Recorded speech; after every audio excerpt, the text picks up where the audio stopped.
శ్రీకృష్ణదేవరాయలు గారి 533వ జయంతిని పురస్కరించుకొని తెలుగు రాష్ట్రాలంతా కూడా ఆయన ఘన నివాళులు అర్పించడం జరుగుతుంది. మరి దాంట్లో భాగంగానే మరి ఇవాళ కడప నగరంలో మరి కులాలకు అతీతంగా, మతాలకు అతీతంగా, వర్గాలకు అతీతంగా, పార్టీలకు అతీతంగా కూడా ఈరోజు శ్రీకృష్ణదేవరాయలు గారిని ఈరోజు ఘన నివాళులు అర్పించడం జరిగింది. మరి శ్రీకృష్ణదేవరాయలు మరి దక్షిణ దేశంలో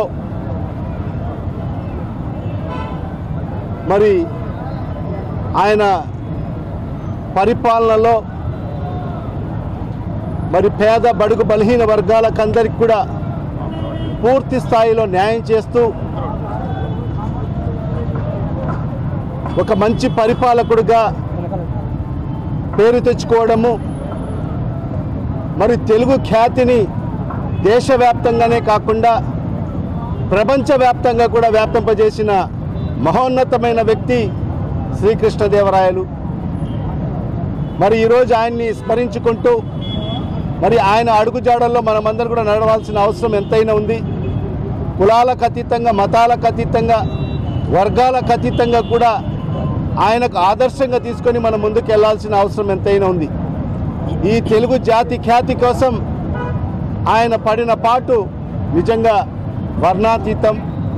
మరి ఆయనకు స్మరించుకొని మనమందరం కూడా ముందుకు వెళ్లాల్సిన అవసరం కూడా ఎంతైనా ఉంది. ఒక మంచి పరిపాలకుడు ఈ దేశాన్ని పరిపాలిస్తే ఏ విధంగా ఉంటుందో దానికి నిదర్శనం మరి శ్రీకృష్ణదేవరాయలు. మరి ఆయన పరిపాలనలో ప్రజలందరూ కూడా ఎంతో సుఖ సంతోషాలతో మరి ముందుకెళ్ళిన పరిస్థితి మనం గమనించాం, చరిత్రలో చూశాం. మరి ఈరోజు ఆంధ్ర రాష్ట్ర వ్యాప్తంగానే కాకుండా తెలుగు రాష్ట్రాలలో మనం చూస్తే మరిన్ని వీడియోస్ కోసం ఛానల్ ని సబ్స్క్రైబ్ చేయండి, లేటెస్ట్ అప్డేట్స్ కోసం వాట్సాప్ ఛానల్ ని ఫాలో చేయండి అండ్ లింక్ డిస్క్రిప్షన్ లో ఉంది.